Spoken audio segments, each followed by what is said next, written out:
Assalamualaikum warahmatullahi wabarakatuh. Perkenalkan saya Emrah Hidayatullah dengan NPM 245701012 dari kelas A. Di sini saya akan menjelaskan UAP kecerdasan buatan. Tema 1 yaitu diagnosa tingkat burnout mahasiswa saat penyusunan skripsi.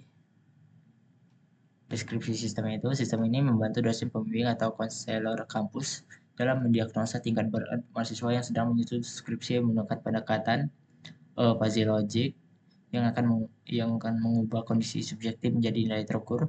Kemudian sistem pakar yang akan memberikan rekomendasi penanganan berdasarkan aturan psikolog akademik. Nah, di sini ada variabel input, ada 5 variabel input. Yang pertama itu frekuensi revisi dengan rentang 0 hingga 10 kali dengan himpunan fuzzy logic yang rendah sedang tinggi. Kemudian variabel kedua jam tidur per hari rentang 0 sampai 12 jam dengan himpunan kurang cukup dan lebih. Kemudian 3 tingkat kecemasan dengan rentang 0 sampai 10. Kemudian fuzzy logicnya itu rendah sedang tinggi. Kemudian variabel keempat itu motivasi skripsi rentangnya 0 hingga 10 dan himpunan fuzzy logicnya rendah sedang tinggi. Kemudian terakhir kemampuan fokus dengan rentangnya itu 0 hingga 10 dengan himpunan fuzzy logicnya buruk, sedang, dan baik. Nah, sini variabel outputnya cuma satu, yaitu tingkat burnout dengan rentangnya 0 hingga 100 dengan himpunan fuzzy logicnya rendah, sedang, dan tinggi. Nah, kemudian kita lanjut ke definisi fungsi keanggotaan.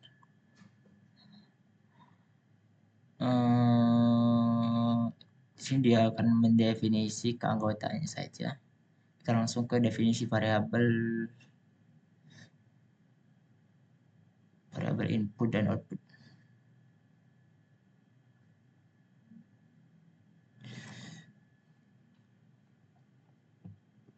Nah, di variabel input dan output ini dia memiliki 5 variabel input seperti yang di atas tadi. Ada frekuensi revisi, yaitu berapa kali revisi dari dosen dengan range-nya 0 sampai 10. Kemudian jam tidur per hari, rata-rata tidurnya berapa jam, range-nya 0 hingga 10 sampai 12 jam. Range-nya bentar, 0 hingga 12 jam. Kemudian tingkat kecemasannya, seberapa cemas terhadap progres skripsi, skalanya 0 hingga 10. Kemudian motivasi seberapa semangat ngerjain skripsinya 0 sampai 10. Dan kelima itu seberapa bisa fokus saat mengerjain skripsinya itu dengan range-nya itu 0 hingga 10.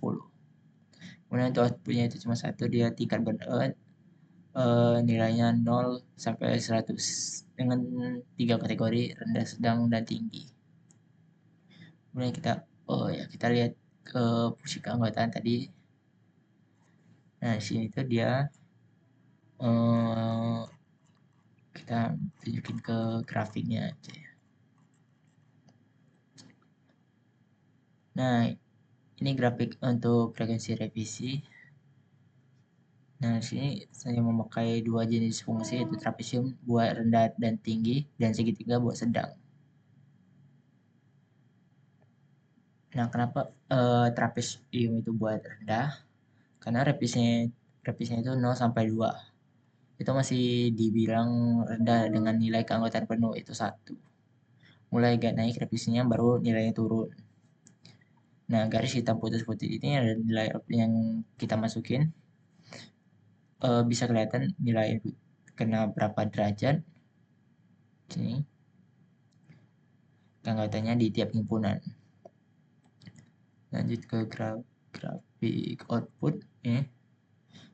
Nah, grafik output ini dia review yang disetting itu hasil agresi dari semua rule yang aktif. Terus difazifikasi pakai metode centroid, tingkat beratnya jadi skor akhir beratnya. Kemudian basis aturan tadi ya.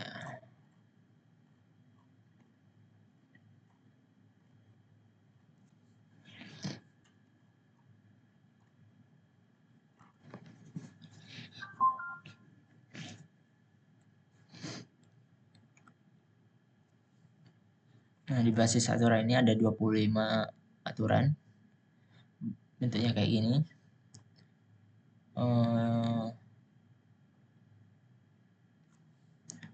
Contoh rule berat tinggi itu mana ya? Ini.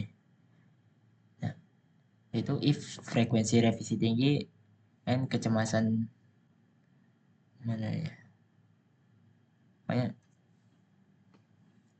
dan kecemasan tinggi, kemudian 10 berat tinggi. Lanjut saja ke operator N yang dipakai fungsi ini min ini ya bakal mengambil nilai terkecil dari kondisi-kondisi yang digabungkan itu prinsip fuzzy. Kemudian ke sistem bakar.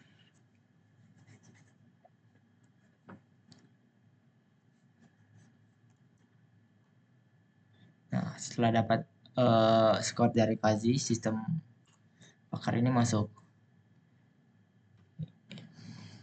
Sistem bakar ini dia bakal ngasih rekomendasi yang lebih personal. Misal kalau skornya 65 dan beratnya tinggi, rekomendasinya itu serius.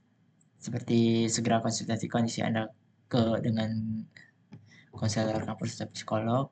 Kemudian pertimbangkan untuk mengambil jeda dari diskusi selama 1 hingga 3 hari.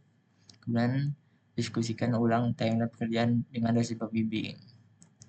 Nah, adapun di sini kalau skornya itu 35 sampai 65 itu dia tingkat beratnya itu sedang. Nah, rekomendasinya itu lebih ke manajemen buat jadwal gitu. Kemudian misal nih yang 35 berarti dia rendah. Nah, di sini tingkat pertahanan kondisinya cukup baik nih. Udah membaik. Ini rendah itu kondisinya ada cukup baik, pertahankan pola kerja dan istirahat. Gitu. Kemudian kita langsung aja demo programnya. Sini agak banyak gitu untuk dijelasin semuanya. Nah, kita langsung aja ke sini. Nah, misal berapa kali Anda melakukan revisi dari dosen. Misal dapat revisi itu 5D. Kemudian rata-rata berapa jam Anda tidur malam. Misal tidurnya itu nggak cukup baik, jadi kita 4 jam aja. Nah, seberapa cemasnya itu cemas banget nih, 9 aja lah ya. Nah, untuk seberapa besar motivasi Anda mengerjakan skripsi, nggak besar sih, sisanya main ML.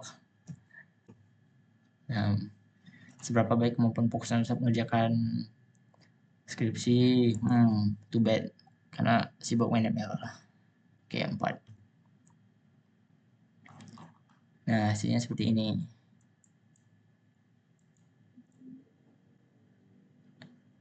Nah, tadi di frekuensi revisinya kita masukin 5, berarti dia ada di tengah-tengah. Itu jam tidurnya itu tadi di 4 jam per hari. Jadi dia di sini inputnya itu. Nah, untuk tingkat kecemasan itu cemas banget ada di 9.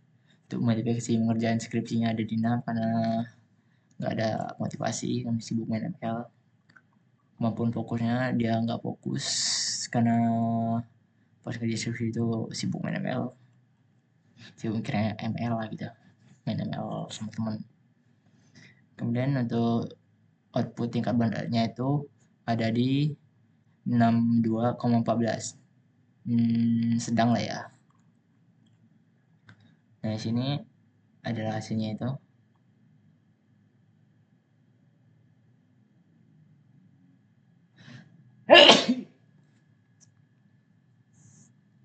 Nah, hasil diagnosa itu ada di sedang. Rekomendasi penanganannya itu disuruh buat jadwal harian yang lebih terstruktur dan realistis. Kemudian cerita sama teman, kemudian gabung kelompok belajar skripsi, terus pecah target bisa menjadi tugas-tugas kecil harian, terus usahain untuk tidur itu lebih teratur lah, minimal 6 sampai 7 jam per hari. Baik, itu saja penjelasan singkat saya mengenai UAP kecerdasan buatan tema satu ini. Apabila ada salah kata, saya mohon maaf. Saya Rio, assalamualaikum warahmatullahi wabarakatuh.